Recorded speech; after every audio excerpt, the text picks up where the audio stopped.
You are now tuned in to the Lineman Lounge, the world's thickest sports podcast, with your hosts, Mike and Evo. Come on, on, bitches. This is the Lineman Lounge. I am Mike.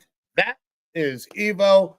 And it is a Wednesday, few weeks out from the NFL draft. And we are talking about my favorite position, the running backs. We got a lot of guys to talk about because there's a lot of good backs. Some guys I think are a little inflated. Some guys, I don't know that we're talking about enough. But my guy, Evo, welcome in, brother. How you doing? How's the family? I know you had the boys out there. We got a lot of backs to talk about. We got some bats to talk about. We're going to talk a little MLB as well. But my man, how you doing? Doing good, brother. Doing good. Busy at work. Obviously, things along the southern border are always busy nowadays under the administration, which is super fun. But yeah, doing a lot of fun life things, a lot of fun work things, and a lot of fun, no sleep network things that we're looking at. Moves for the future, which is pretty awesome. Excited about that. And of course, we're in April. It is April 2nd. We're coming to you April 2nd, not April 1st, because you don't want you to think that we're bullshitting you about anything. This April Fool's Day. We're coming to you April 2nd, the month of the NFL draft, which is awesome because it's just right around the corner. Look, there's constant stuff happening in the NFL. Happy to be here for it. Happy to talk about it and give our thoughts. Hell yeah, man. We are getting really close to this thing, and you brought it up. I feel like we're running out of time.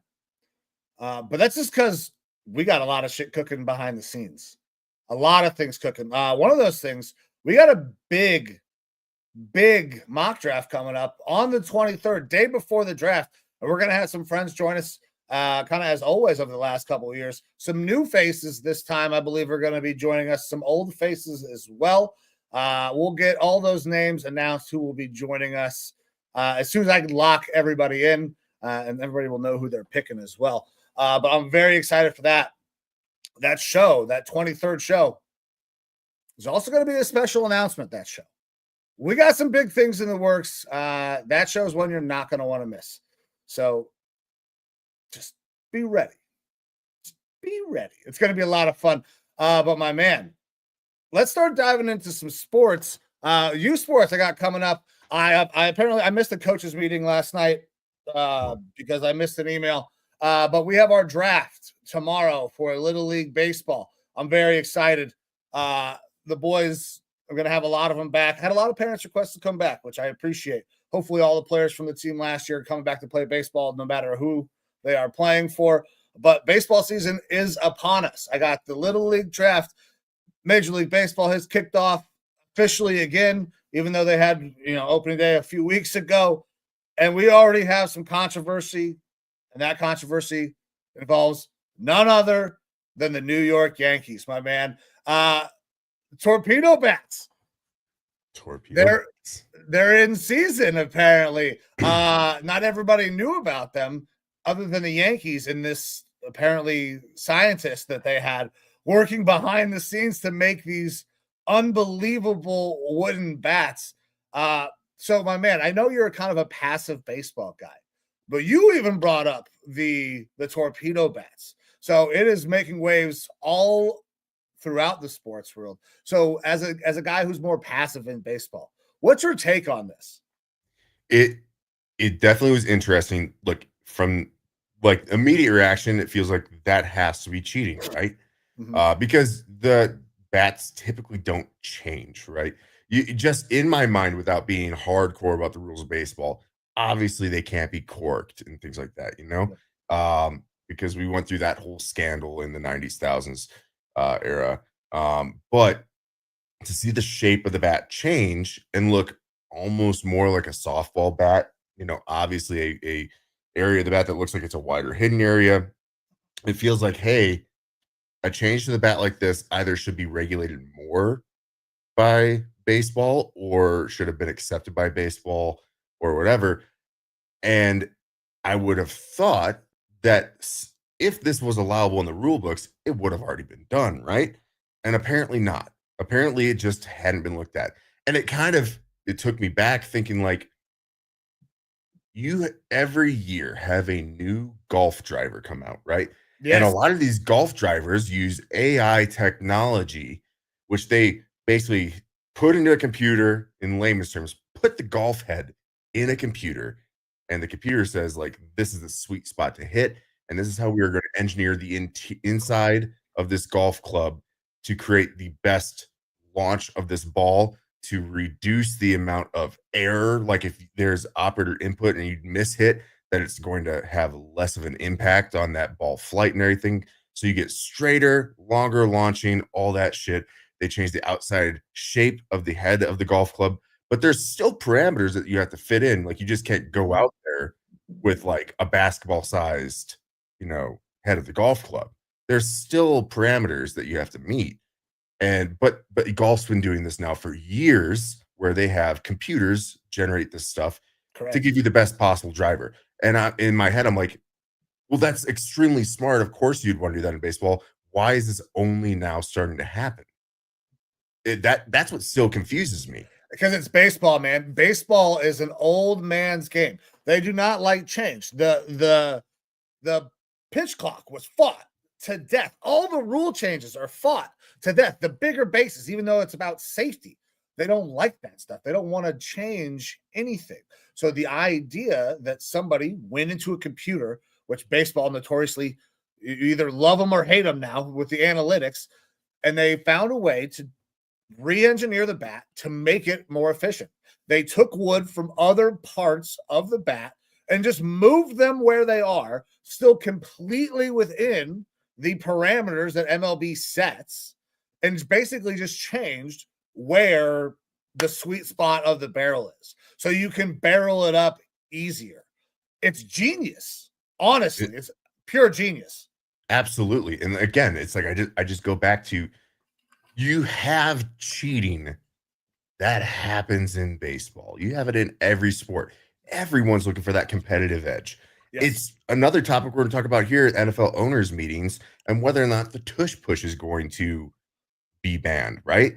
Everyone is looking for a competitive advantage.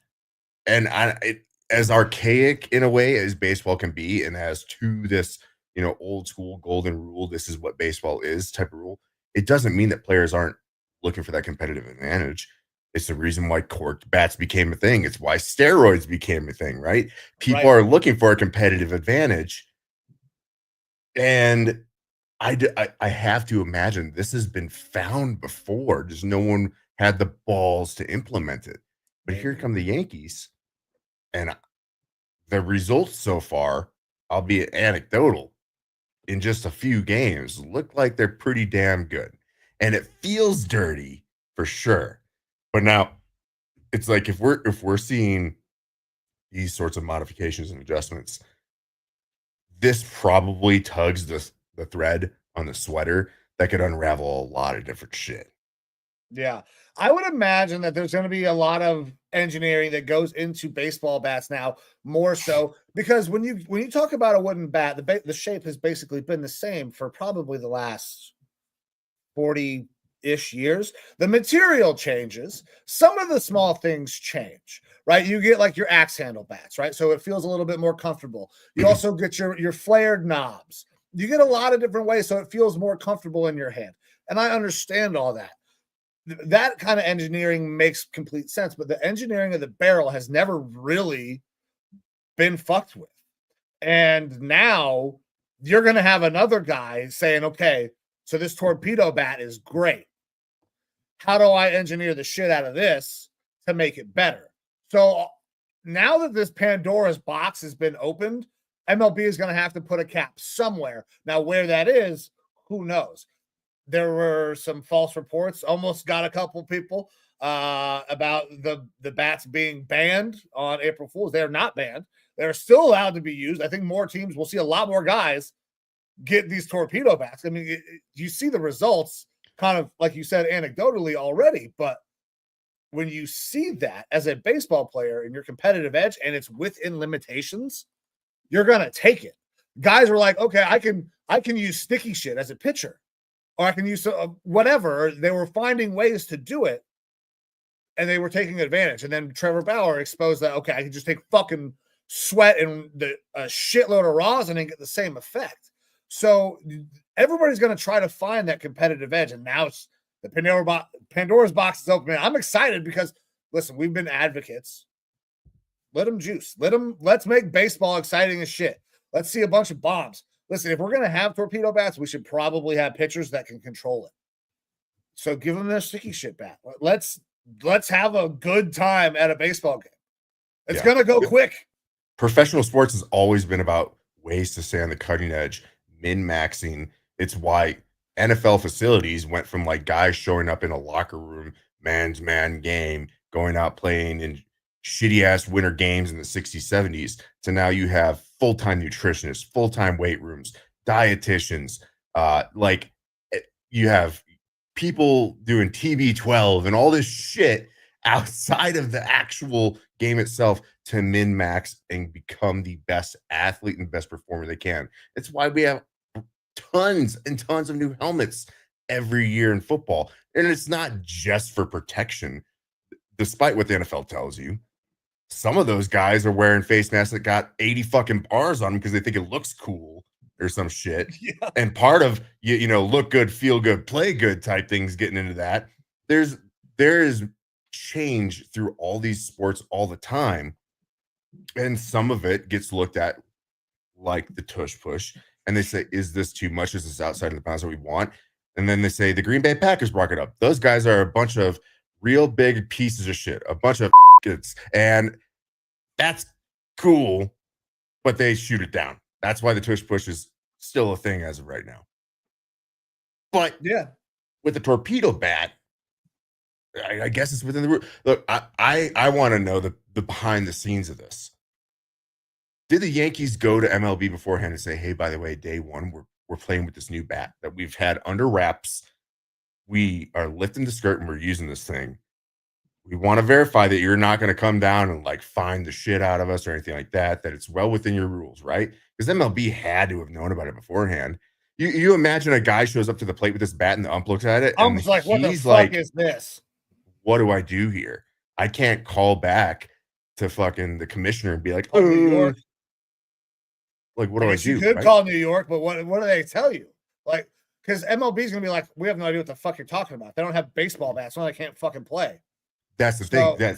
They had to have communicated beforehand. The umps had to know. Louisville Slugger or whatever, the bat producers, they had to know because they produced the bat, right? And why did the Yankees have the sole understanding of this bat? That's what I'm saying. They knew exactly what they did, which is why it feels so dirty, because they said, hey, we got this thing. We are going to keep it quiet, but the players involved are going to know, as in the bat producer, the MLB, and the team, right? But we're going to keep it all under wraps and not tell anybody, which is like sign one that you're doing something shady. Okay. It's the Yankees. Like, what are we talking about here? Now, on the other hand, sure, in NFL play, if I come up with a new play, the coaches typically will discuss trick plays with the refs before the game. Yes. And say, this is a possibility. I don't want you to be caught off guard if you see it. And let me know if you're going to have a problem with it or if you think that we need to have a discussion. And this all happens before the game. That does happen. And you don't go to the other team and be like, by the way, we got a triple flea flicker. And I end up shoving the ball up my center's ass and he fucking runs for 50 yards. Like, right. we don't talk about that. But it still feels a little different because we're not talking about plays. We're talking about the physical equipment of the game. Right. But look, within like 2 days, you started seeing other players with this bat on other teams. Yeah. So it's here to stay right now. I think it's going to have to be a question for the offseason because once you've allowed it for a week plus, there's no going back this year. Yeah. Well, and here's the thing. If they do it, they're going to have to do it while it's mostly just the Yankees. And that's going to cause an uproar with Yankees fans, who are probably the most prominent fan base in all of baseball. One of the biggest markets. One of the biggest markets. But if they don't do it while it's just the Yankees, they're going to be like, okay, well, everybody else is catching up. So no, we're just going to ban it. It's a really bad fucking look because nobody knew it was coming out. Yeah. Yeah. Like, genius by the Yankees for what it's worth. Got to call a spade, call them how you see them. Genius job by them. It felt dirty, but I'm kind of here for it because if it's bringing dingers back to a sport that needs that sort of electricity, let's fucking do it. But really, you shouldn't need that bat to hit a home run down the right field line at Yankee Stadium. Fucking high schoolers accidentally could go oppo there. Like it's not a far porch. High schoolers going up against not against some, probably not an MLB pitcher, but yeah, we're talking fringes here. So yeah, interesting to watch, interesting going forward. We'll see, man. Hopefully my Guardians start getting some torpedo bats. Maybe start scoring some more runs. My Twins fucking suck, by the way. Yeah, they do. They're fucking terrible, bro. And I believe their catcher whipped out the torpedo bat in game 3. Didn't get a hit. So this also, though, that brings in the point. If the Yankees had this bat the whole time and have been practicing in secret with this thing, because obviously the spring training, it would have been noticed there. Yeah. But they've had to have been using this as secret. It's just, again, back to the driver analogy in golf. You don't go out on the course with your brand new driver and expect to hit it the same as your previous driver, especially when it's got a different physical shape. They have to have been practicing with this. Lots of swings in the cage. Swings in the cage. Yeah, there's a leg up there too, for sure, which also adds into the kind of dirty feel factor to it. So it might take a little bit for it to catch on, but by this time next year, you damn well might see everybody with a torpedo bat out there. Yeah, I don't know why. Or the next torpedo bat. Yeah, torpedo 2. Yeah, torpedo 2. Hell yeah! It's gonna look like it's gonna be thin, a little bit veiny, bulbous head. Just saying. Does the job for me. I hit home runs with that all the time. There you go. Or at least I think so. That's what the lady tells me. Hey, right here too, brother. Hey, just got to keep hitting it rough. Absolutely. All right, man. All right. Are we done with baseball? We got anything else in the world of baseball that we want to talk about? I could go about your Twins sucking dick, and I know you don't. You're new to the Twitter game. Cy Louie, Twitter personality. Still haven't seen him yet. Oh, dude, he's probably having a fucking meltdown right now. I hope. Honestly, I don't need to throw myself into that negativity right now. Like it is week 1. It is very easy for everyone to say the entire ship is on fire. We're all fucked.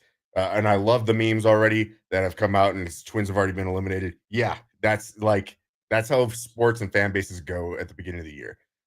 You'll get that as well when the Giants go out there week 1 and take a loss, and then it's Giants have been eliminated from the playoff contention. Like, it's funny, but in reality, it's a very long season. This is a drop in the bucket. You would love to get off to a good start.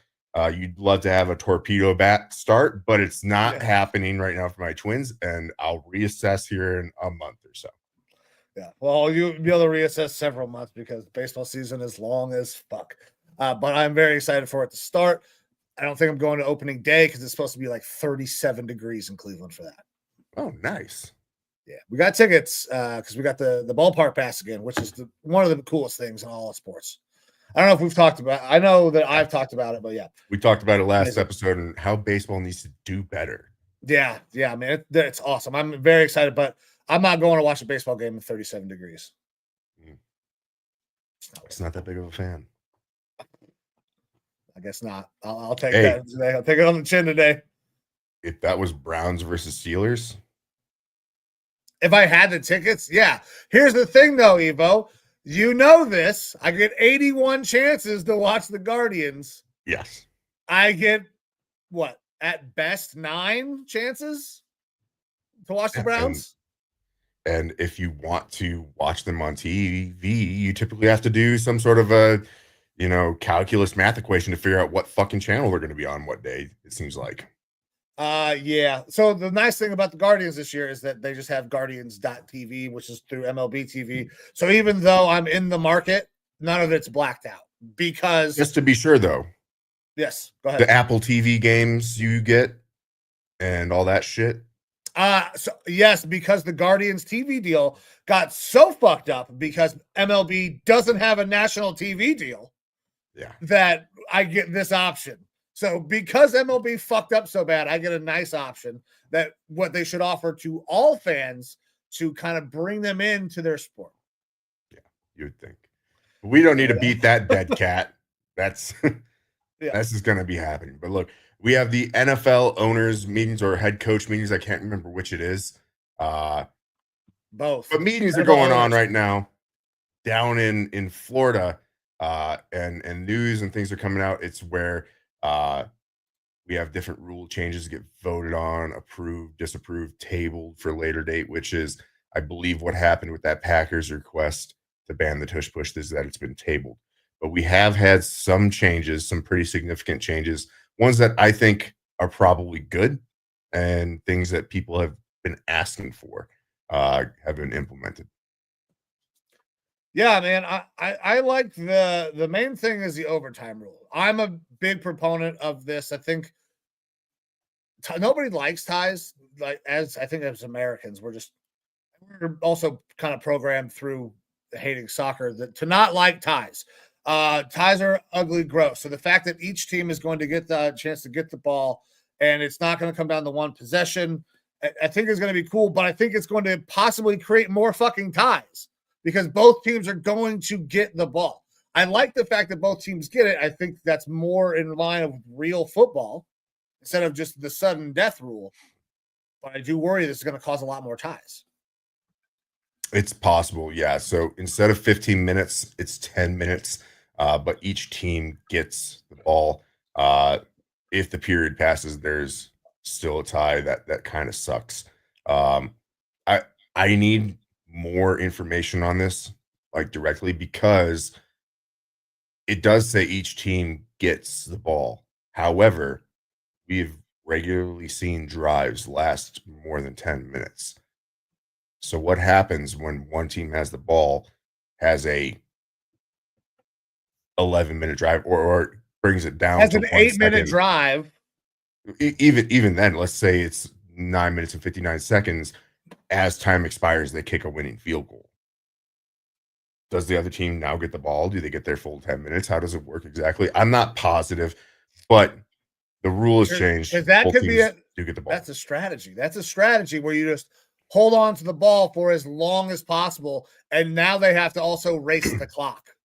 I absolutely think it's each team gets a possession. That's like declarative in the rule, but that doesn't say that time will be extended. Absolutely, and I think we are going to see those overtime periods probably run longer because teams, unless they are just that electric team with a good defense, which, by the way, if that was the case, they would have just won the game in the first place. But like, you are going to see teams try to bleed out as much of that clock as possible to put, the opposing team in an near unwinnable situation. Have to drive the field in 15 seconds or something. So Right. it definitely is going to change things up. I think it's a move in the right direction. Yeah, I agree. I want to see more football. Like, if we're going to do it, let's see more real football, but I don't want to see ties, which, we'll see. Yep. We don't see that many ties anyways. Not too many. I don't even know if we had one last year. I'm not positive. I don't think. Sure. I know we had a tie in our betting. I don't think we had a tie in an actual game. The CD Lamb nose wipe celebration has been banned. That got added in there. I don't understand what this is. Now, I'm not part of this culture, okay? But there's gang affiliation to it. Okay. I believe it is. Hopefully, I don't get a hit put on me. It's either the Crips or the Bloods. I don't remember which, but it is considered a violent gesture. The wiping of the nose means that there's a untrustworthy person around, potentially. Is this like one of what? Okay, yeah. CD Lamb did it a lot. That was one of his signature kind of probably things. So this guy might be a cop, but I'm not sure. He's my teammate right now, but he might be a cop. And we can't trust him to do any good in the playoffs. Nope. But it has been considered a violent gesture. It also can have meaning as far as like wiping the coke off your nose. Either way, that's why would he be like, why? I hurt my nose. Come on, like, why would he be doing that? Well, I mean, that is a big Dallas Cowboys tradition. That's very true. Very, very true.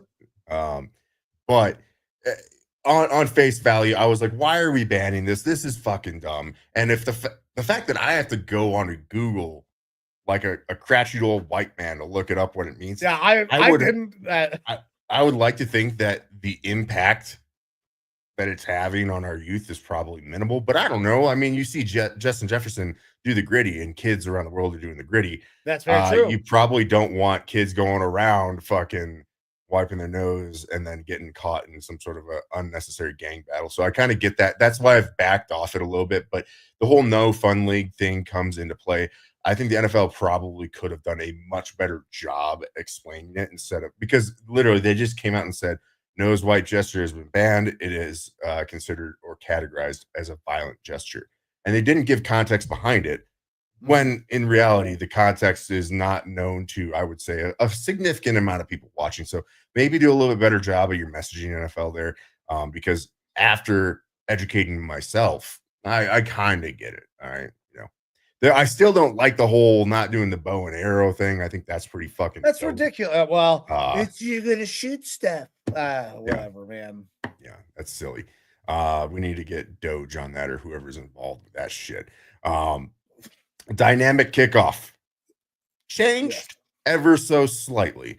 Touchbacks last year resulted in the ball coming out to the 30-yard line. Now they come out to the 35. But this is allegedly going to hopefully prevent teams from trying to kick touchbacks as much. It won't matter at all.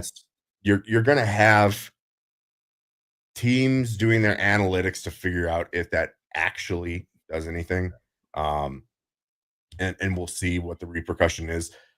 Right now, of course, we want to see more kick returns. We do. There's a way to fucking fix that. Move the goddamn kickoff back to where it was 20 fucking years ago. Move it back 5 fucking yards.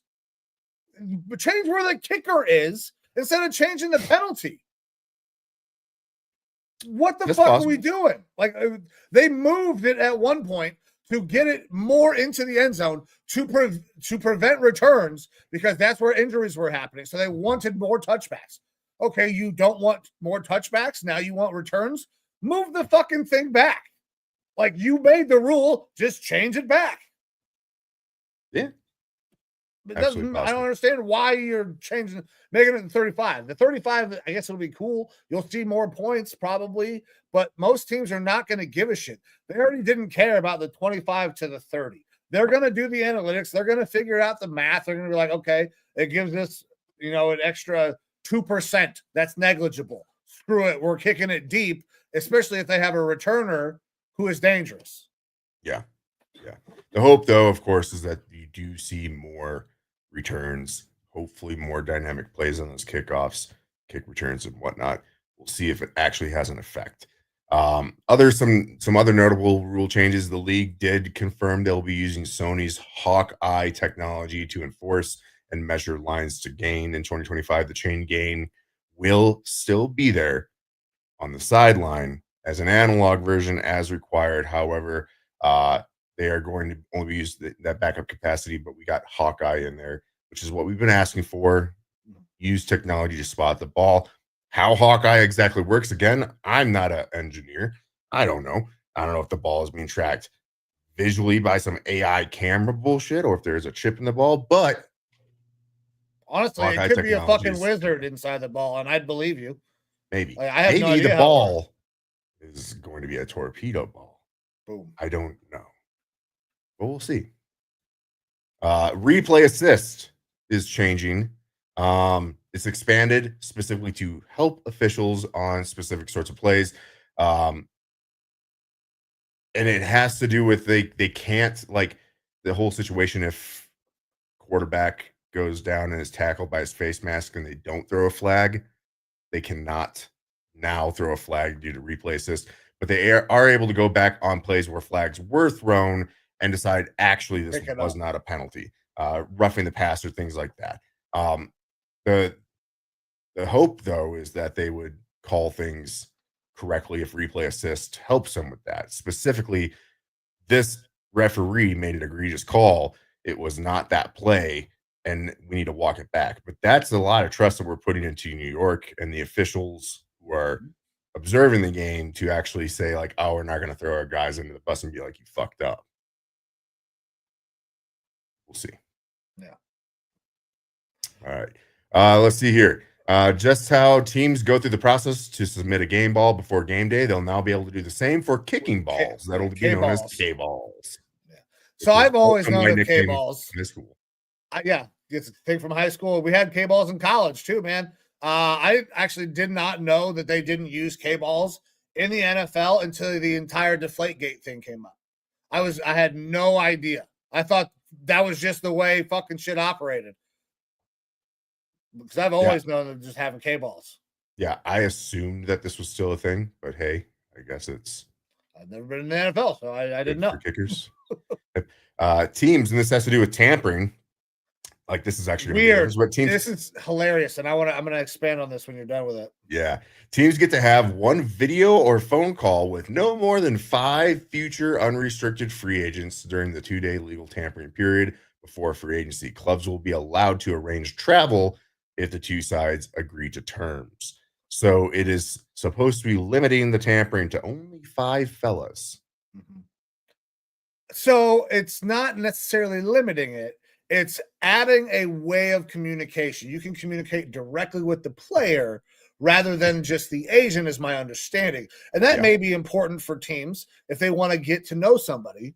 Now, granted, Aaron Rodgers is free to sign wherever he wants. He's an unrestricted free agent.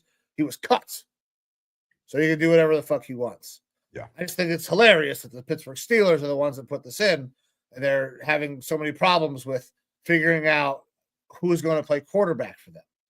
You know, if they had an opportunity to maybe talk with some of these guys during that process, they could have come to an agreement, but that didn't happen. So now they're putting this in because they're down and stuck to Aaron Rodgers. Suck it, Pittsburgh.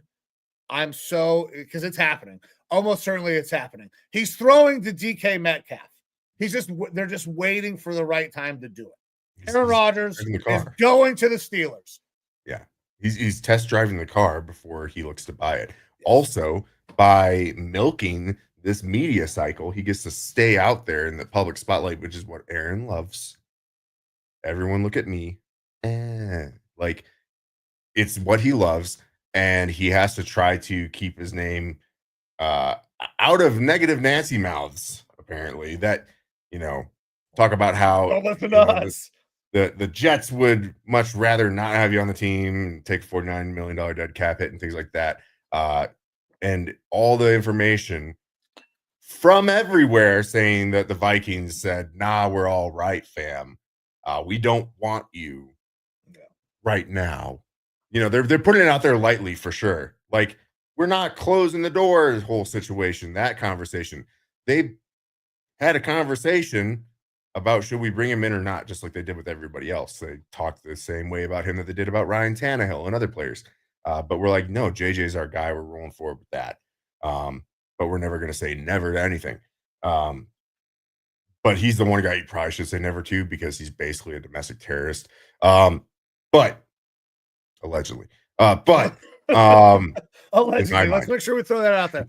By the way, while you were on that diatribe about Aaron, I just thought of a perfect meme for you, because you're the meme guy.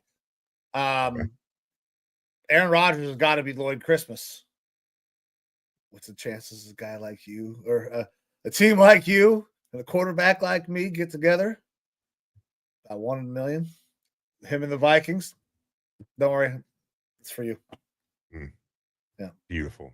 Yeah, I know how you like the memes. It's not going to happen. And I love how Diana Rossini continues to just tarnish her career by being like, dude, she's been everywhere. Vikings fans, you guys just need to come to terms with this. This week, you guys just need to come to terms with Aaron Rodgers being your quarterback. He's not. Like, she's just going, la, la, la, la, la, la, la, la. It's happening. La, la, la, la, la. I don't care what anyone says. I don't care that he's throwing to DK Metcalf in private workouts. I don't get why she just, you got to just take an L and move on at some point.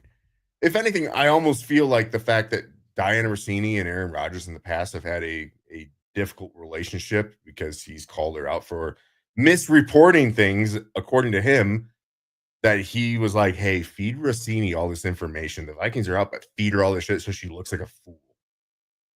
Because that's what's happening.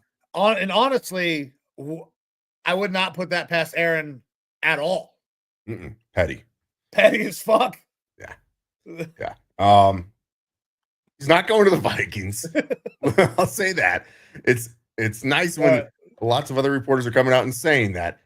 So that also beating like a dead horse, just not happening. Also not happening. Dak Prescott is not being traded to the fucking Cleveland Browns. No. Those were just the weird, crazy, kooky offseason things that happen. People postulate and then aggregate. Like, you'd be like, what if Deion Sanders came out of retirement to play for the Falcons? And then somehow that gets aggregated.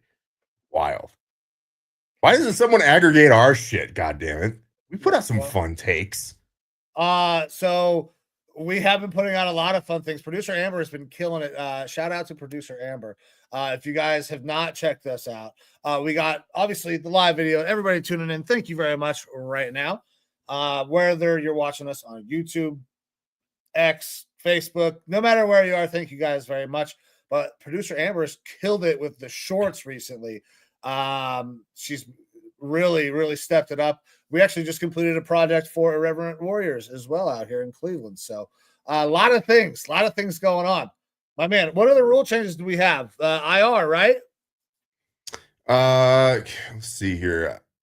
IR, it has to, teams can now designate 2 players to return, or designated for return to the roster. This is a weird word. Teams can now designate 2 players for return at the roster reduction to 53 players, and postseason teams will get 2 additional DFR designations, bumping up the maximum amount from 8 to 10. Okay. So we get a couple extra guys. Yeah. Somebody will find a way to put somebody on a list and keep them on their roster, send them to the practice squad. That's another way for people to retain guys they like. Yep. And then a change to scouting rules, as far as teams can now get scouting credentials in week 17 and 18 if they are going to be going to the postseason, so that way they can start to scout potential playoff opponents. I wasn't completely aware that they had to have scouting credentials and that there was some sort of process for this other than just not cheating and you know doing a alleged Michigan Wolverines type of situation. Yeah, I wasn't aware of that. But. Nor was I. But yeah, okay. I mean, yeah, don't cheat and make sure you get credentialed. That makes sense. I get that. I'm surprised that wasn't already a rule. Yeah, I don't know why you wouldn't have that, but I guess it's better to have it declaratory in the rules just in case. Teams are surely doing scouting on potential playoff opponents already in some fashion. You could go on NFL.com and watch the fucking like all 22 film from every game. The NFL, I mean, guys are watching that all the time. Like if schmucks like us are watching it, they are. Oh yeah, they've got entire departments dedicated to this shit. Yeah. So, all right, not a rule change. One last Aaron Rodgers thing. I did put this out on the X. The X. I am predicting April 9th that he will sign with the Pittsburgh Steelers.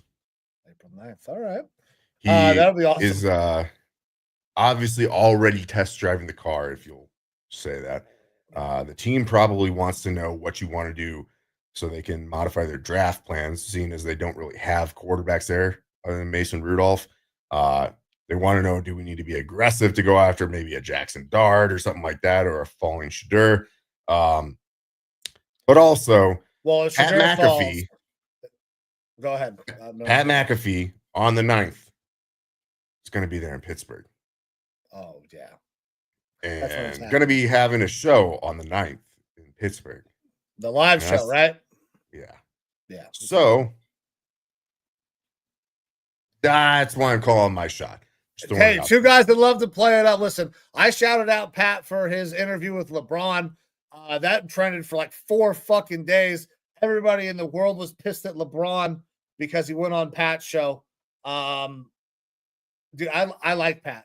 Pat is an inspiration for this show. I don't love Aaron. I think the relationship has probably run its course, but you know what? They're buddies now. I think it's interesting that they're having the show in Pittsburgh. The 9th is a really, really good guess. I don't know if you could bet that anywhere, but that sounds like a really great day. I saw a connection. I was like, that is better than other days, I guess. Yeah. Because if Aaron is going to put out big information, he's going to do it on his terms, to do it his way. And the only way that he talks to the media now is basically through the Pat McAfee show. So we'll see. Well, I think it actually meets his media obligation. So I don't know that he's going to have to, that he'll change. Yeah, for sure. But I called that one 6 days ago. We'll see if it comes true or not. God bless the Pittsburgh Steelers for taking that bullet and falling on that sword. I cannot wait to watch him make that place implode. All right, brother. Are we ready to transition out of the rules and kind of into what the meat of the show is going to be? We got some running backs to talk about, and there's a lot of them. There's a lot of good backs. We got a shitload of running backs. We're not going to be able to hit all the guys who we like, who we think are going to be good backs. I got a bunch of names, some more popular names, a dude that I think that you are probably very well aware of. More people need to be well aware of. Guy that I want to target in the late rounds because I don't know that enough people are talking about him yet. But my man, should we just start at the top of this thing? We start with number 1, Ashton Genty, and start breaking down what he is, because I mean, really, you read it there. He's the total package. Yeah. I mean, look, Ashton Genty, if you're unaware of him, you haven't been paying attention to this draft cycle at all. He, especially the way that he just looked at his pro day, he looks like a 5'9" version of the Terminator, like he was built in a lab, gets thrown around a lot. The guy is just a muscle hamster, yoked out, and you take that and transition to looking not only at the stats, but the game film. Like, he just is a bowling ball that bounces off of everyone. He's an aggressor. He's a receiver. He's a great runner. He's not going to blow the lid off with his speed necessarily, but you don't need that because let everyone have the speed to come to him. They're just going to ricochet off him. There are games, legitimate games against like top schools that he's going up against. Specifically, Oregon, that second game that's listed here. If two defenders are not tackling him, if a solo defender is trying to tackle him, he does not go down that entire game. He has to be gang tackled. There has to be multiple guys. Derek Harmon, a defensive tackle who is considered one of the better ones in this class, has him wrapped up and is unable to bring him down. Like, he is insane as far as being able to break tackles and whatnot. This is one of those few blue chip players in this class that we can talk about. Man, I 100% agree. I don't know that there's anything that so I'll read what I got here. Full package. Excellent contact balance, strength to break tackles. He does have the speed to run away from people. Is it super like crazy speed? No, but he has enough juice that he can run away from people. Like you said, one of the few blue chip prospects in this class carried Boise State to the fucking playoffs. 2,500 yards, bro. The only knock on him is the 2,500 yards. They used him a shitload. That's the only thing that worries me because we saw that same thing with Saquon Barkley early in his career. Penn State used the shit out of him, and then he struggled with injuries a little bit early in his career, but has since got past that. That's my only worry for Jeanty is his mileage, and if he can get over that, this dude is an absolute fucking superstar. He is everything you want. Agile, strong, contact, bounce, vision, excellent one-cut guy, gets upfield, gets his yards, everything you want out of a back he is. Yeah, and over the past 2 years has nearly 600 carries, an insane amount in college. You talk about the wear and tear. That's why not only just this guy is absolutely worth a first-round pick, a high one, because you need that 5 years of team control with him because at the end of that 5 years, he might be at the end. This is one of those running backs where you get this much mileage on them and the type of damage that he takes and occurs, it is going to take its toll. Like this might be your firework shot that goes up and you got a limited time before it is boom overdone. The other kind of knock here is that over the past 2 seasons, he's had 9 fumbles. However, that while that doesn't sound great and you don't want to see that, again, part of it is the amount of contact that he's taking and the amount of attempts. More attempts, more opportunities for fumbles, and you do have to have multiple players trying to take him down. That's when he's fighting for extra yards and they're trying to rip. All right. The pros so heavily outweigh the cons of Ashton Jeanty. And it's why he's not like just a top 10 pick. It's why he's one of the top 3 best players in this class, I believe. Yeah, I absolutely agree, man. He's special. I think he's going to be a stud. Unless you got a high pick, you're probably not going for him. The Raiders apparently they want him. The GM's kid, I think, said if we don't draft Ashton Jeanty, I'm picking a new fucking favorite team.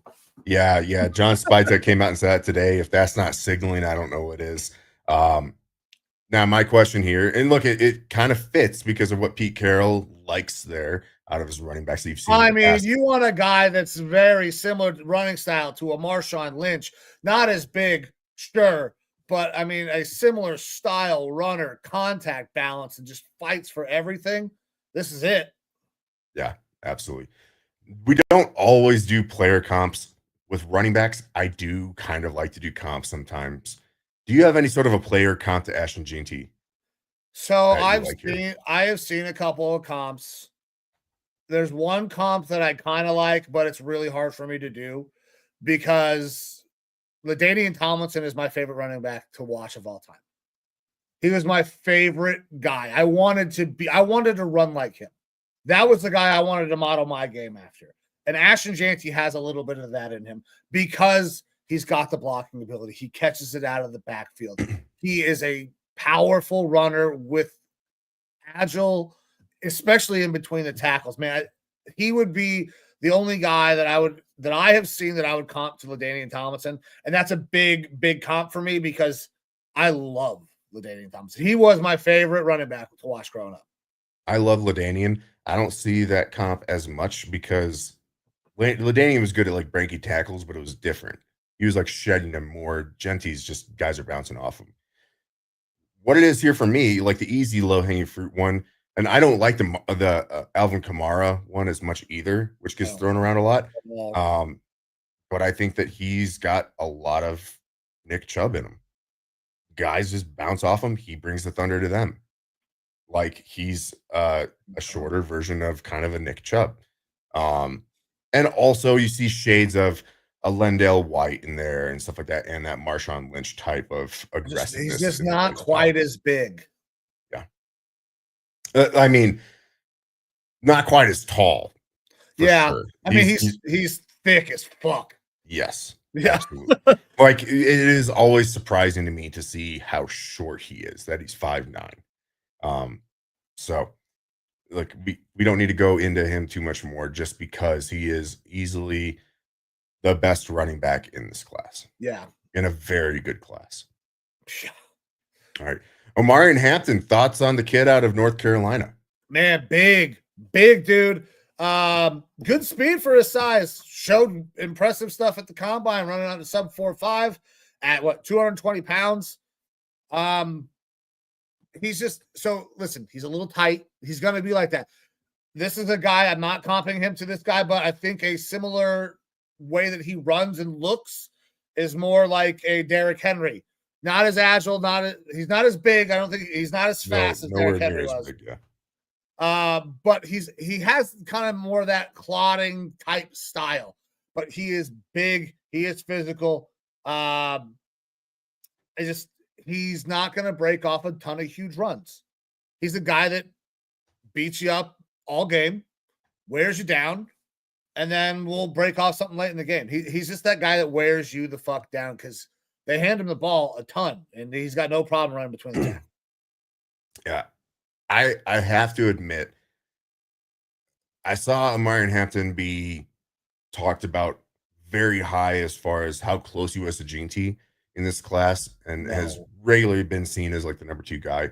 I've seen some more known like mock drafters and stuff like that actually on their personal boards have him rated at the same spot or higher than Gene T at points. And it took me a while, because if you just go and watch the YouTube highlights of Omarion Hampton, what I saw was this guy looks the part. Absolutely. He's got like super prototypical 3-down running back frame, size, 6'1", 220, the measurables that you want to see from him. But the production that I saw, it wasn't like, while it was cool to watch, it wasn't like he was doing something special in a lot of those highlight videos. There was piss poor tackling, which is where his broken head tackles had come from. Dude, you can't arm tackle him. That's the thing. Yeah. And it wasn't until more recently that I saw more full game film of him, where I was like, okay, this guy isn't just breaking all the arm tackles. He is actually bouncing off people. He's got good cut, good explosion. He just wants to fuck people up as a pass protector. And the speed, like he doesn't have insane top end speed, but he has like really good NFL speed. It's not like an everyday home run type of thing, but that's few and far between in the NFL, and usually in smaller backs, guys that run in the 4-3, 4-4 and can just jet away from people. But he is a good 25 carry or 30 touch a game type of player that is a true 3-down type of running back. I really do like him a lot. My delta between him and Genty closed quite a bit, but there's still a good one for sure. But like Omarion Hampton, to me, absolutely second best back in this class. I do think that he's got a really, really bright future ahead of him, especially in the correct systems. So I got him as a day one starter in the NFL. I think he's going to be a really good back, but I also think that you want to pair him with somebody who is more of your scat back type to give him some breaks. Yeah, I mean, modern NFL anyways, like, listen, I don't these guys Genty, you don't need to take off the field. I don't think. You probably don't, but you want to. But These you teams want to try to extend them. Marion Hampton, I think you need to, because you have to show something different. You have to give a little bit of a change of pace. He's not going to do that. Like, he's not. I don't know that he's big enough to wear down an NFL defense like Derrick Henry is. That's what he did in college, I think. Listen, he's a good back. I don't know if he's my number 2 back. Right. But I really, really, really like him. I really like him too. I do. Quinshon Judkins is my number 2 back. To the point that I would be willing to think about Omarion Hampton at pick 24 for my Vikings if he was still there, despite the fact that we have Aaron Jones and Jordan Mason. But Jordan Mason, we have 1 year of production, really nice stuff there. Aaron Jones, 30, injury stuff. His contract is relatively short.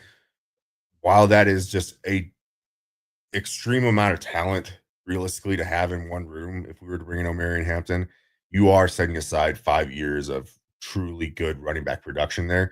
And I wouldn't be opposed to that. But that's also one of the beauties of where the Vikings are at in their draft plan is you're open to take whatever you kind of feel like you want. Like BPA type situation. But Quinshon Judkins, I know you brought him up. We'll talk about Cam Skattebo. We'll just go down the list here because we're going to have to stop ourselves at some point talking about a certain point, because there are so many. I'm going to ensure that I list off every single back here that I think has potential to be not just like a 3-down starter, but to start on an NFL team and contribute in year 1. Definitely want to make sure that we show everybody there's tons of names here. It's a great year to need a running back. But Cam Skattebo, an interesting player, obviously very fun to watch, but where he goes in this draft and how teams view him and see him is going to be interesting for sure. Yeah, so you asked me about comps earlier. This is one guy I actually had a comp for right away.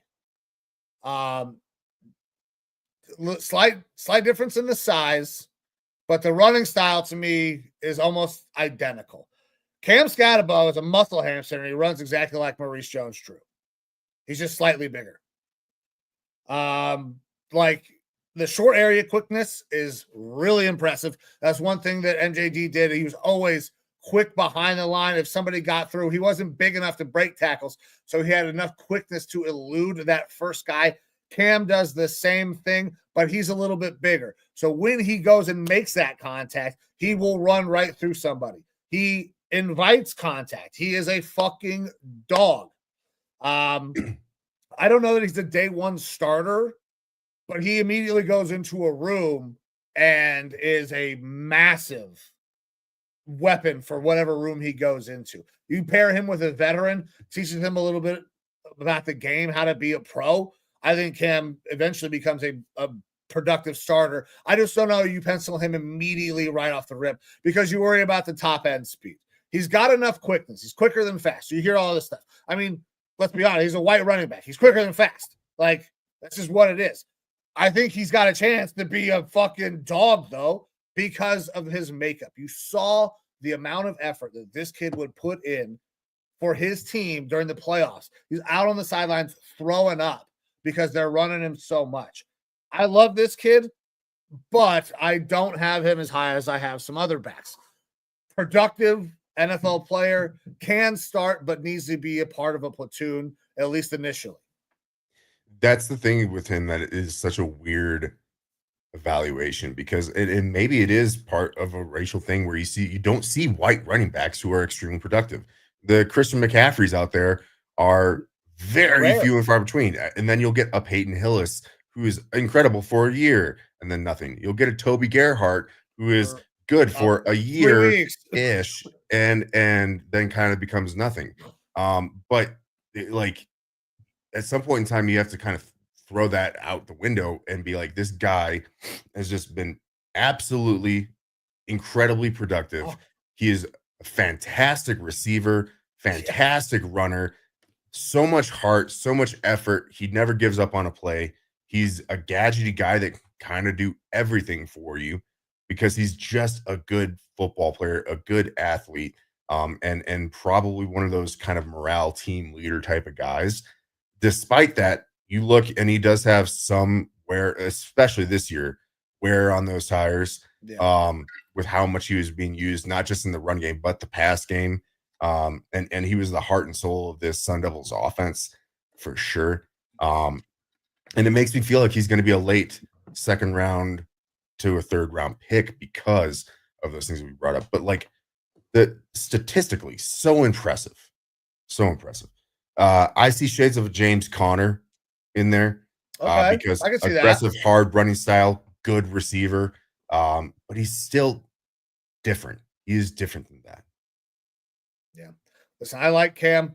I'm interested to see where he goes. I think the fact that he plays so hard, he's going to catch on somewhere because maybe if he doesn't get the role he wants immediately, you got to imagine this kid's playing every special teams and has no problem going and trying to light somebody up. He's going to make a squad and he's probably going to contribute. Like, I think Cam, for all the things, because you don't have any numbers on him. And that's one of the things that makes this tough. He hasn't done any testing really, except for jumps. Yeah. But look, I expect him to be a 4-5 guy, like mid 4-5s. It's not like extremely, off the charts. Like, you want to say, oh, this guy's a 99th percentile type guy or anything like that. That doesn't preclude him from being a really good running back. We see that all the time. Another one of the kind of mocks and things that I've seen as far as like what he kind of plays like, almost like a bit of a Mark Ingram, which makes people say if the Broncos don't go after a guy in the first round, like an Omari Hampton, they might look at a Scadaboo round 2 or 3 because they want that type of joker back, a multiple role type of back out there in Denver under Sean Payton, where he could kind of fit that system. And I think I could see that actually working out pretty well for that team. You need a guy with a lot of heart, a hard runner who can play there in Denver in those cold games. It's not super far from Arizona where he's at currently, despite being a relatively different climate. Like, I kind of like the fit for that team if they're able to find a way to get him on the roster in round 2 or 3. He's going to turn into the next fucking Taysom Hill, but he just can't throw the ball. Well, actually, Cam has thrown a couple passes, hasn't he? Yes. Yeah. So it'd be scary to get him and Tyler Warren on a team together. You don't know what the fuck is going to happen. Yeah. Well, all right, man. Talk about your boy here, Quinshon Judkins, an Ohio State boy. All right, man. So this is my number 2 running back. This is the Thunder portion of Thunder and Lightning at Ohio State. He is strong as fuck, and he runs like it. He is an aggressive runner, and he wants to run through a motherfucker's face. Has the ability to break those long runs. He's got good speed, but he's got this size, 6 foot, 220. He's a good blocker, not great.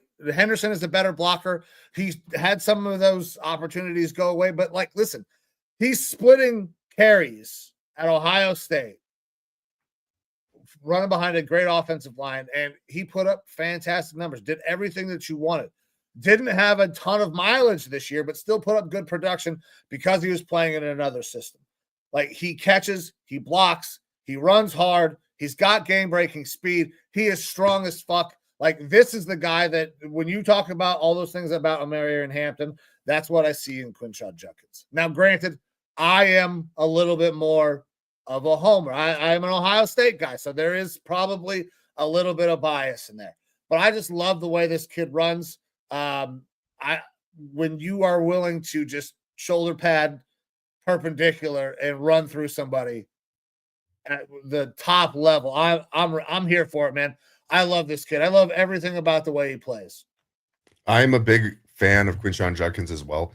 And let me be very clear. We have a ton of really good backs in this class. Yes. And I can find put somebody above somebody else doesn't mean that this guy's bad. Yeah. And I see this, a lot of the stuff that I said about Omari Hampton, same thing with Quinshon Judkins, because like you brought the body size, the play style and everything. The reason why I knock him down a little bit, and I don't even want to say knock him down, but because I rate Omari Hampton differently, is because Omari Hampton was the running back in that offense. He was kind of shouldering everything. Quinshon Judkins goes from Ole Miss and comes to Ohio State, arguably one of the best programs in the nation, especially this last year, because they go out there and win a fucking championship, right? But he's splitting time with another running back who is in the same type of tier, class, or conversation as far as talent.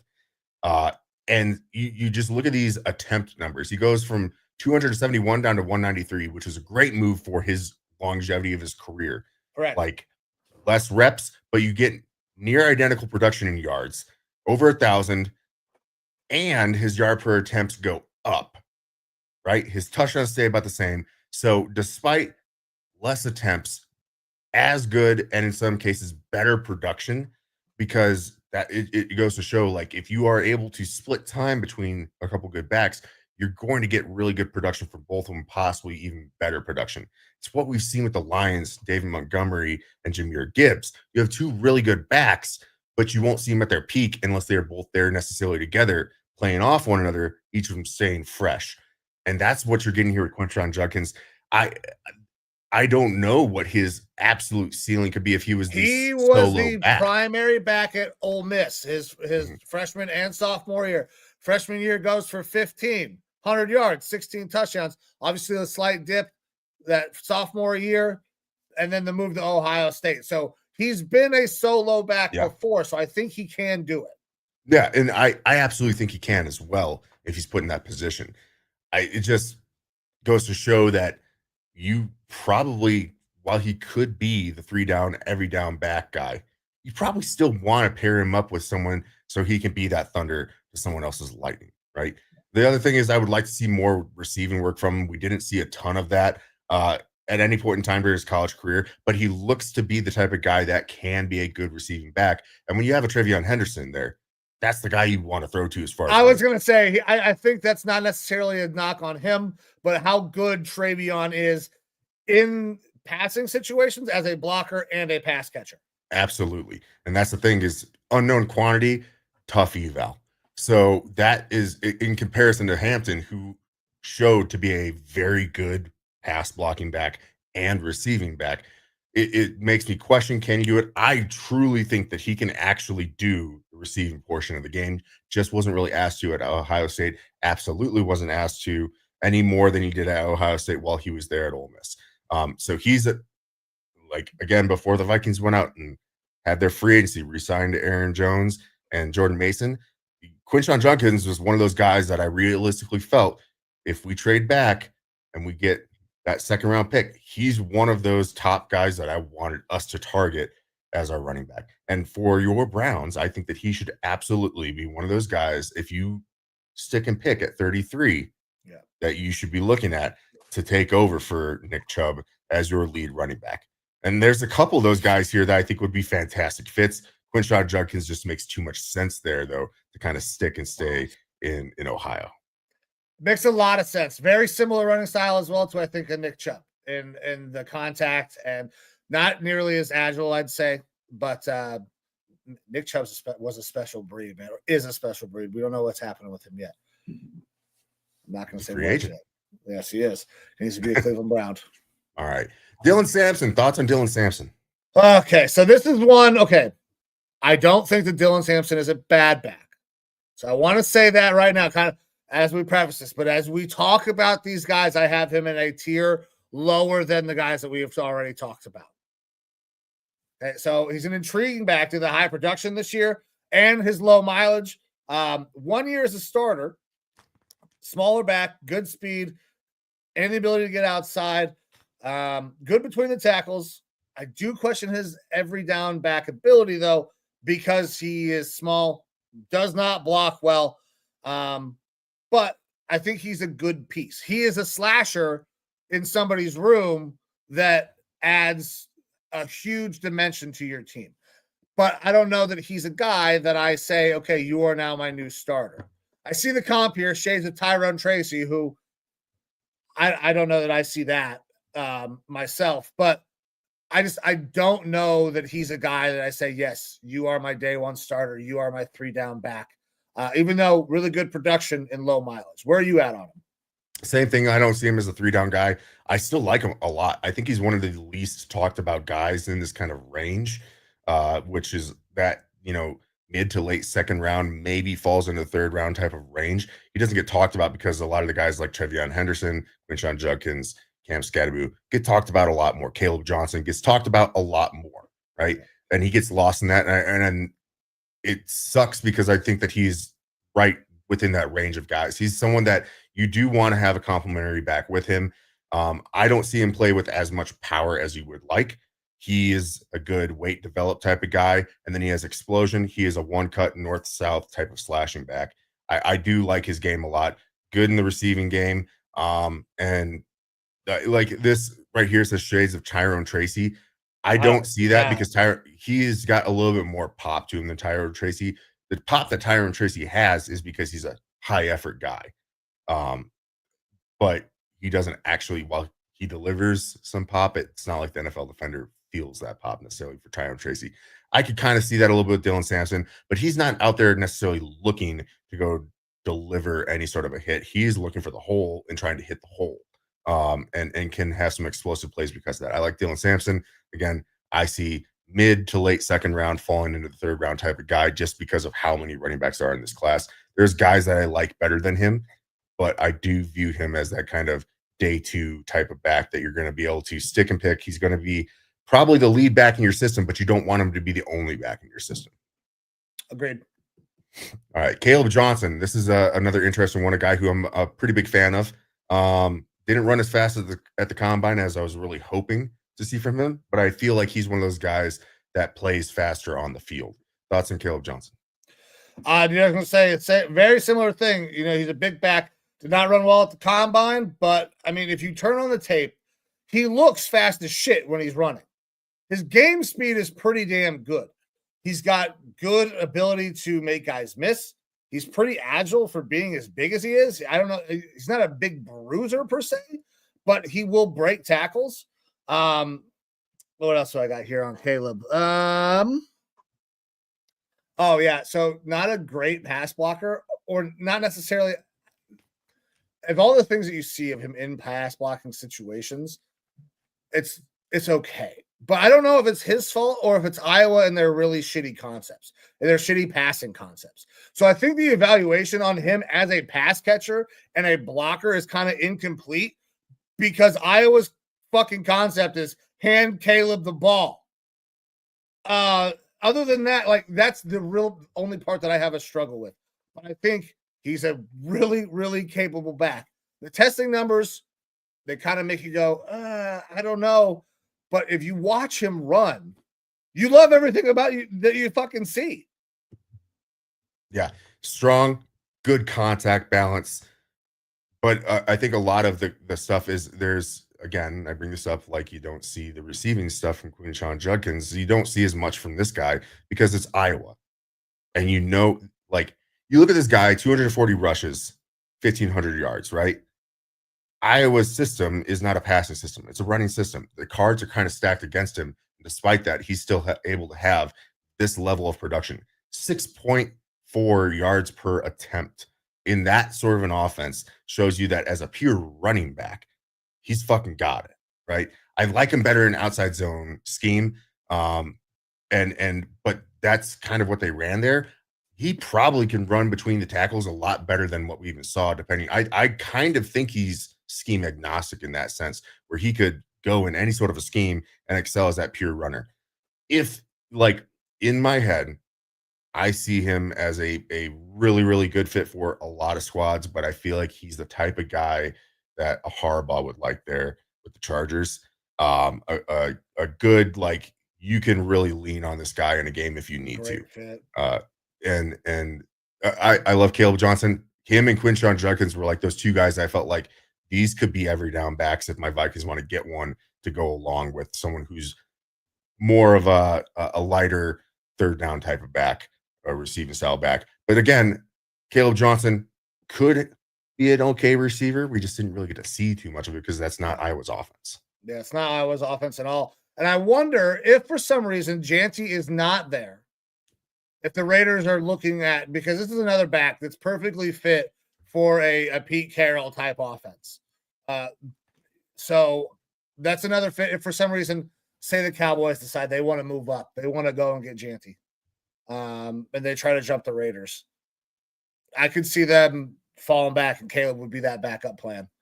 Great back, man. I think the numbers will scare some people off, or will have some people talking badly about Caleb. They shouldn't be. The dude's a stud. Yeah, absolutely. He's your meat and potatoes type of running back. I really enjoy that out of him. And yeah, if you talk about Pete Carroll specifically, Kenneth Walker, Zach Charbonnet, I can see shades of both of those guys in a Caleb Johnson, which would make him possibly work in that Pete Carroll scheme. And it's going to be interesting to watch. Look, I'm bringing stuff now. I know this isn't necessarily a show about mock drafts or anything like that, but you're going to have a lot of these conversations where it's like, yes, Ashton Jeanty is a blue chip guy. He'd be great for a lot of rosters. He'd be great as high as the Patriots at pick 4. But is that where the running back position is still somewhat devalued? And so that's why there's still those conversations. Also, you look at this draft class wide receiver wise, there's very few guys that are kind of considered that top end. We've already gone over our receiver thoughts. By the way, go back and check out those videos. But there's going to be a conversation of like, hey, we would love to take an Ashton Jeanty or an Amarian Hampton here in the first round. However, there's a receiver here, and we're not going to get this quality of receiver in round 2, but we're going to get a really good fucking running back in round 2 if we want to. We get those guys later. You might not be able to get the receivers as early, which might make teams lean to go. That you'll see a Tet McMillan be taken at pick 6 with the Raiders. And that makes some sense because while Jeanty seems like a perfect fit, they can fall into round 2 and get themselves a Quinshon Judkins or a Caleb Johnson. And yes, there's going to be a drop off in production from Jeanty, but you're still going to get potential top 15 back production out of these guys when it's all said and done. And that's the top receiver in the first round when you go with Tet. Absolutely. So those are going to be conversations that we'll absolutely be having when we start doing a little bit more of our mock drafts on this show and in the future. As you look at more mock drafts as we get closer to the draft. Absolutely, brother. Absolutely. All right. Who are we talking about next? Travion? Yeah, absolutely. Another one of your Ohio State guys. Oh, yeah, man. I love Travion. So he's been around Ohio State for a long time. When you look at it, the mileage is very, very low. But what you see is that he is fucking explosive from everywhere at all times. He doesn't have your strength of an Ashton Jeanty, but he is the same type of game breaker. Him and Judkins were a great tandem because this was the Lightning. He could be a full-time back. He is excellent as a pass blocker. He is excellent as a receiver. And if you go back and you look at him as a runner, his efficiency numbers are fantastic. Travion Henderson is a guy that not a big dude. If you want to compare somebody to maybe a Alvin Kamara in this draft, this is the guy that you talk about, Travion Henderson. Mm-hmm. I think he is not going to be a guy. He only went over 1,000 yards one time. That's this year. But 7 yards a carry, 5.9 yards per carry, 5.4 as a fucking freshman. His elusiveness is through the chart. Like, he will make you miss, and he is going to be big play after big play. He's going to be effective all over, but he's not going to be the bell cow guy. He is a starter day one, but he'll probably be a guy that never goes over 1,000 yards rushing in the NFL. Just like Alvin Kamara has never gone over 1,000 yards rushing. I still think that's the case. But he is wildly effective in both the passing and the receiving game. Yeah, 7 yards per attempt. Crazy for a running back. Look, I like to bring a lot of these things back to NFL systems and things that we're seeing in the NFL and not say that these are perfect comps by any means. But you look at one of the most effective running games in the NFL this last season, and you look at the Detroit Lions and what they did there with David Montgomery, Jahmyr Gibbs. This is your Jahmyr Gibbs. He's not the same size. He's smaller, but he's that Jahmyr Gibbs style back in your system. You do not want him to be out there every single down. Can he do it? Did Jahmyr Gibbs do it when David Montgomery went down? Abso-fucking-lutely. And he looked really good in the part. But your preference would be to have two backs that play well off of each other and both are supremely talented. That's who Travion Henderson is to me in here. And again, in the right system with the right co-back there, phenomenal potential out of this guy. Love him.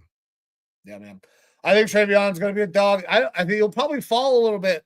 I think the power running style and the bigger backs are going to be sought after with some of the things we're starting to see in the NFL, the changes that are starting to be made. Possible, but I still see him as a day 2 guy. Like, I don't see him Not falling. past round 3. Yeah, well, I said that wrong. I don't see him falling out of the second round. Oh, Like, wow. Okay. I personally do not think that he's getting out of the second round. That's the sort of talent that we're seeing out of him. And if I'm talking about him as being a Jahmyr Gibbs type of back, who was obviously taken high by Detroit in the first round, yeah, obviously. like that's you're gonna be getting a light version of that in the second round, and I think that teams are gonna jump on that for sure.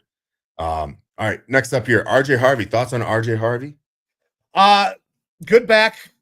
I mean, he's compact, strong. Listen, I don't watch a lot of UCF. So the only things I've seen of RJ Harvey are highlights, and they all look great, but it's all highlight tapes. I think that he will probably be there's a tier, and this is where that tier starts to kind of break, in my opinion.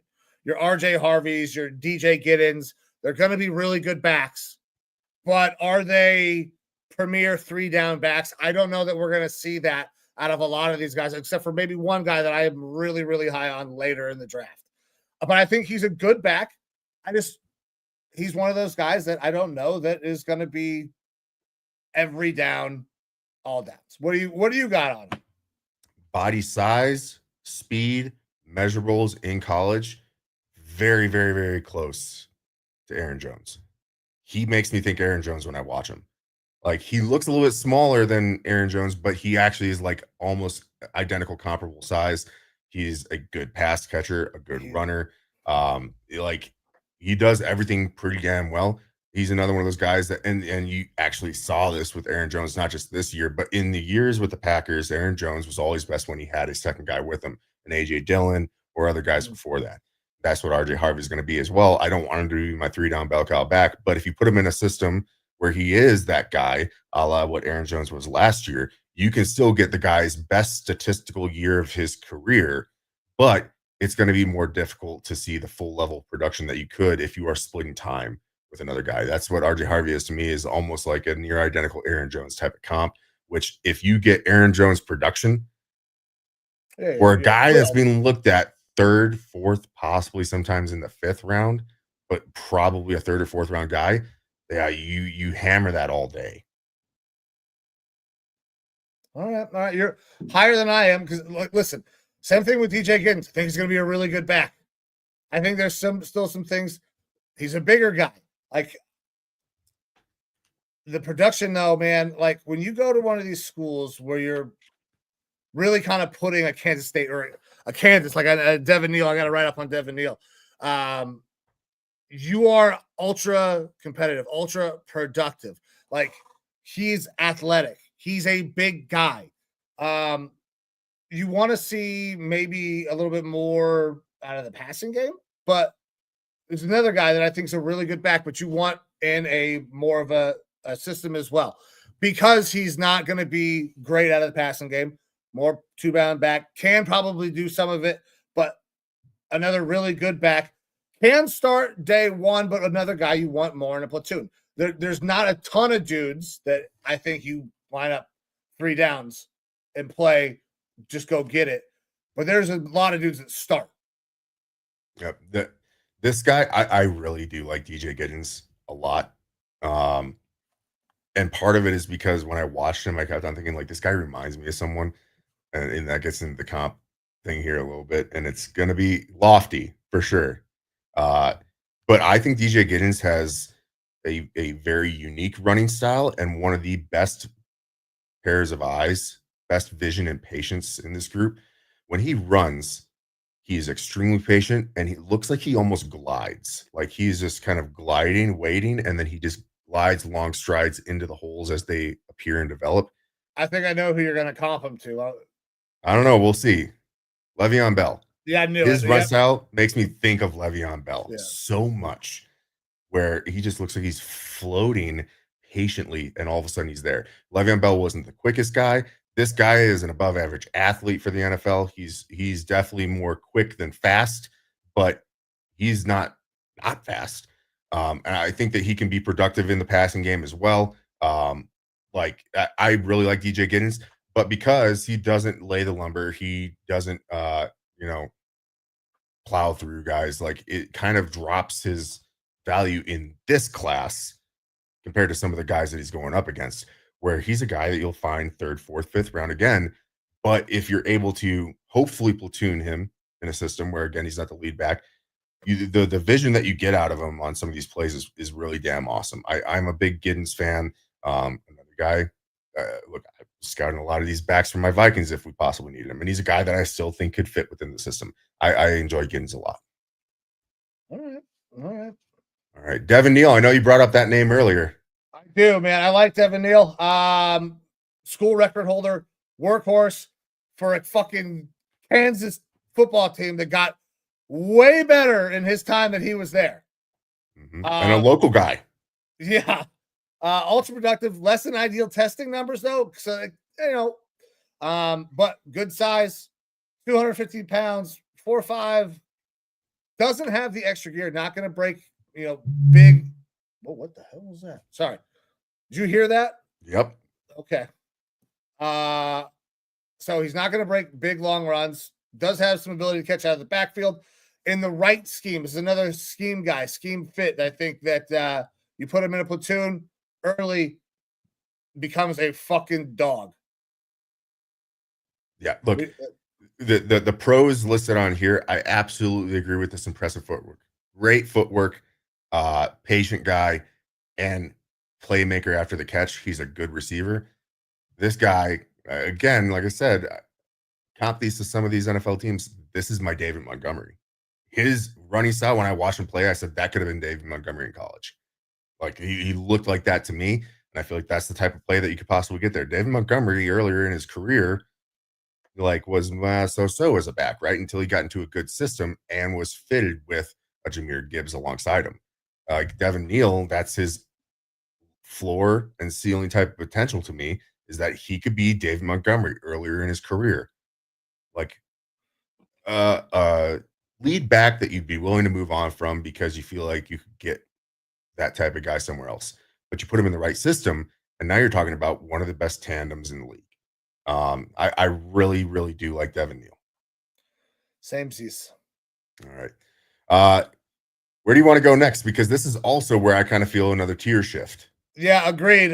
So honestly, I don't have anything on Damian Martinez. Jaden Blue is an interesting prospect. Do you got anything on Martinez? Yeah, Martinez, look, he's a plugger, man. Big dude. Don't let the name make you think like, oh, this guy isn't like, he's just Martinez is a name. Like he's a plugger. He is a hard runner.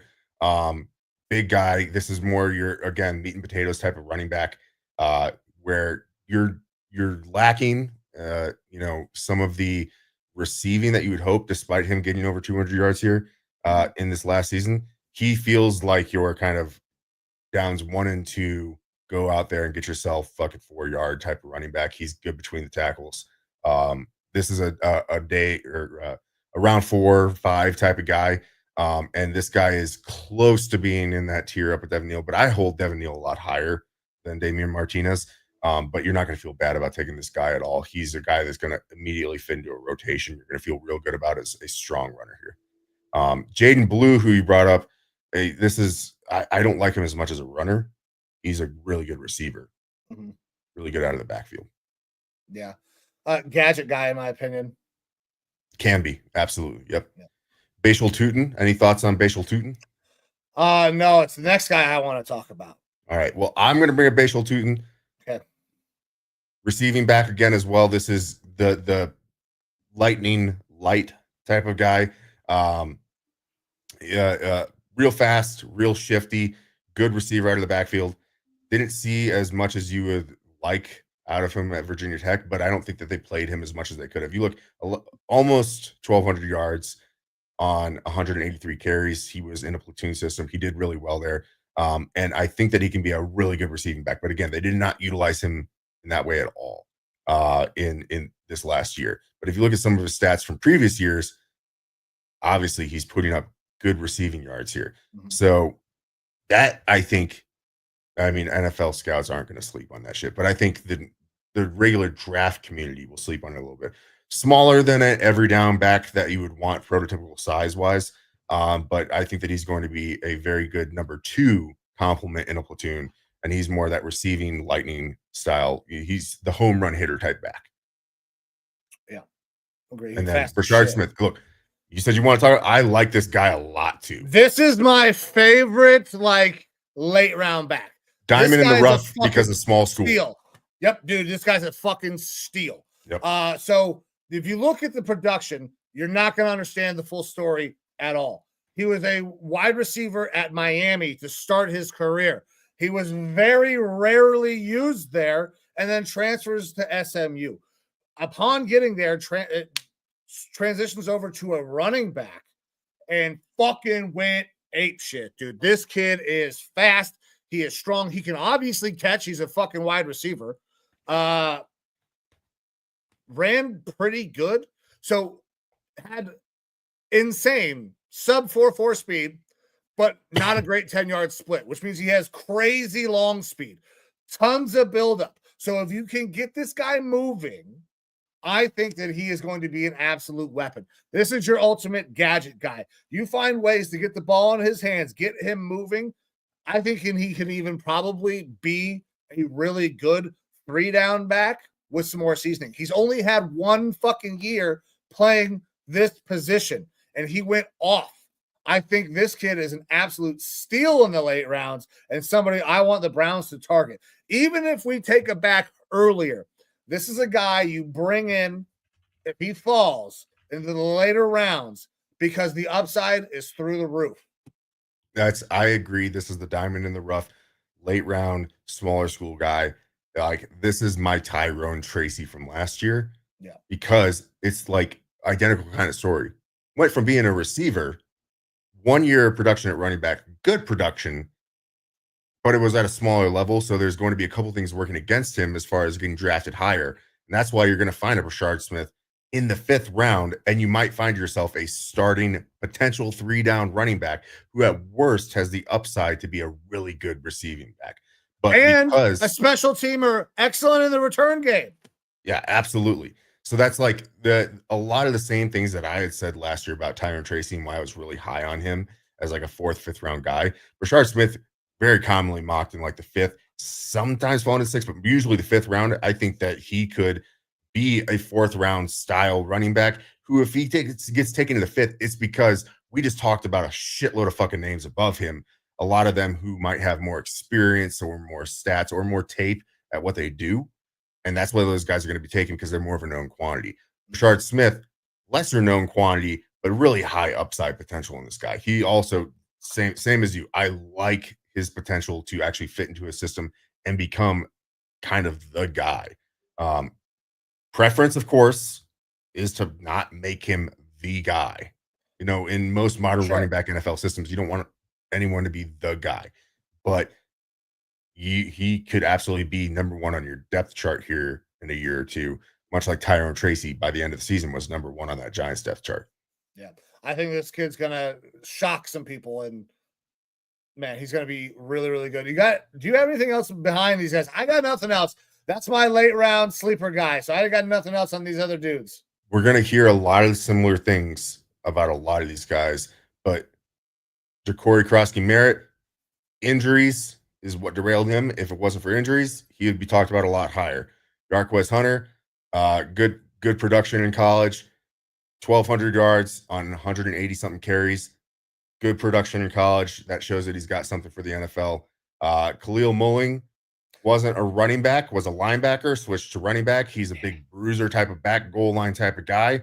That fits into an NFL system as your again, meat and potatoes, or first down, second down, short yardage type of running back. Trevor Etienne looks like his fucking brother because they are near identical. Great production there at Georgia with a lot of other talent around him. Good in the receiving game, smaller size, which makes you step back and be like, he's not the prototypical size I want. Neither was his brother, and his brother has shown flashes of being a pretty good running back in the league. You can get the same thing in Trevor Etienne in rounds 5 or 6. Right. Whereas you could probably have traded for his brother 2 years ago for a 2nd or 3rd round pick. Like that's the sort of production that you could be getting out of him. Colin Monungai, he is the type of mental, all heart type of runner as well. Smaller size than you want. Looks extremely raw and unseasoned as far as like running back technique, but all heart and is going to give you his all on every play. That's the type of guy that you want on your roster. I don't have much on Marcus Yarns because I don't watch fucking Delaware or give much credence to him. Yeah. But again, small frame guy, good production at a small school. That's a guy that's going to at least make a practice squad. Jordan James in Oregon, again, very productive. So many names, man. Very, very, very productive in college. Fits in as like a third running back in a room and a rotational guy. Great rushing grades out of him. Taj Brooks and Ollie Gordon. If this was 2 years ago, we'd be like, these guys should be first round picks, right? Yeah. Like, at times, they were the best running backs in the nation. Yeah. And then they fell off. But why did they fall off? There's a lot of reasons why, and we're not going to get into it. But they could both be guys that, hey, they need change of scenery or something like that, or better systems, which is a lot of what the issues are there for both of them. But if they ever touch what they were 2 years ago in college, like you're looking at a fucking fantastic value in the 6th round or later for these guys, probably. Some of these guys might not even get fucking drafted at this point, yes. bro. Yeah. LaQuint Allen, Jaquindon Jackson, all good. Let's go to page 2. Like there's so many names. Jaquavius Woody Marks. I have him higher than a couple of those guys that we talked about, but he's regularly like 6th, 7th round talent type of guy. Again, almost 1,200 yards in SC's offense, was not the lead back there. And a good receiving back as well, as their primary receiver. I believe Rocket Sanders, what they call Raheem Sanders, it's because he's fast, especially for his size at 230. Bit of a plugger. Yeah. Donovan Edwards, like he's a guy that 2 years ago in the national championship was like looked at well. Injuries, things like that have definitely derailed him, but his testing metrics and stuff like that through this draft process have looked really good. So I think that he could obviously fit in into an NFL system as least a receiving back, third down back type of guy, or a special teamer. Like that, this is such a stacked running back class that, again, we're down here looking at the last running back that they have, PFS 299th ranked player, draftable. Probably won't get drafted, but potentially draftable. We're talking about 25 plus guys that can be on your roster, not like a couple of these guys here at the end, practice squad at a minimum. But a lot of these guys are going to end up being third running back in a room towards the end here. And in a couple of years, they will have moved up, be a second guy in your room. Or if they outperform like a Rashard Smith, like we both like, they're going to be your starter. They're going to be your main dude, and you're not going to feel bad. You're going to be like, how the fuck did we get this guy on day 3? And there's so many good backs in this class, man. I saw somebody post the other day a power ranking for the groups in this draft, and they had edge as a higher power ranking than running back. And the running back is the deepest of any class, of any group in this class, in my opinion. Might be the deepest I've ever seen. Ever. It's insane. We talked about, I got 9 guys here on my list who I like at a minimum as a come in and on day 1 is at least a big part of your rotation, possibly starting. I got 7 guys that I see as for sure gone in the first 2 rounds. And then after that, 4 guys that'll be gone, more guys that'll be gone by round 4. Yeah. And probably every single one of those guys has potential to start or be a huge factor on a team. Absolutely. Yeah. Like, look, we're an hour 40 minutes, and obviously we talked about torpedo bats and stuff like that, but like we could easily spend 2 hours really deep diving these backs, not because like we're just trying to spread out time, but because this is such a fucking good running back class. It's outstanding. Yeah, it really is, man. Man, we got a couple more positions to break down. We're going to double up on positions next week. I got to re-look at the schedule that we made because I don't remember what it is. But we got next week 2 positions. I believe we're going offensive line, D-line, and then quarterbacks. I believe so. And then we'll be getting ready for the mock draft with a bunch of our friends. Some of those guys actually getting ready for a show. Go check out the Dog Chug right after us. So a couple of those guys are going to join us. Man, we got a lot of things going on, a lot of shit in the works. I'm excited for all the things that are coming up, that are changing. I'm also excited for all the things that stay the same, like the NFL draft and doing this shit with you every week, brother. Thank you. I love talking running backs. It's my favorite position. It's the position I played. Actually, I was not recruited to play that position, but got converted to that when I showed up to college. I love the spot. I love talking about guys that love playing that spot. You're also talking about one of the more fun positions to watch and evaluate because running backs typically are getting 15 plus touches a game, and they're out there so much on the field that you have a ton of information and video to comb through and watch. And that's where it's like we're so used to seeing running backs in the NFL day in and day out that it makes it easier to do some of these comparisons and say, like, this guy's got shades of this dude in him, and that makes me excited. And that's why it's one of the more fun evaluations to watch is running back. Yeah, it absolutely is because you can see much more of them. Like wide receivers and stuff like that, I'm not seeing all their route. Running back, I'm seeing him the majority of the time, though. So I love talking about it.